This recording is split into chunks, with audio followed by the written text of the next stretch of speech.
100 మందికి ఉద్యోగాలు ఇస్తే నేను పెట్టిన మొదటి సంతకం ఎన్ని ఇబ్బందులు క్రియేట్ చేయాలని ప్రయత్నం చేసినా కోర్టుకు పోయినా అన్ని వెకేట్ చేపించి సంవత్సరం లోపల ఉద్యోగాలు ఇచ్చిన ఘనత ఈ ఎన్డీఏ ప్రభుత్వాన్ని. నిన్న మొన్న చూశారు, పరీక్షలంటే తెలియని వాళ్ళు, ఎట్లా పెడతారో తెలియని వాళ్ళు, రిజర్వేషన్ తెలియని వాళ్ళు కావాలని బురదజల్లే కార్యక్రమాన్ని తీసుకున్నారు.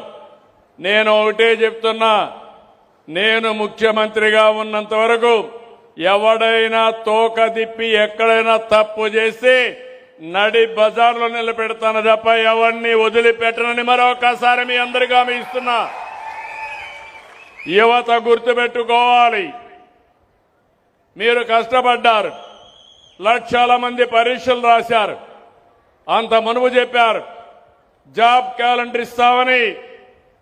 జాబ్ క్యాలెండర్ ఇవ్వలేదు కదా, నిరుద్యోగులకు దగా చేశారు.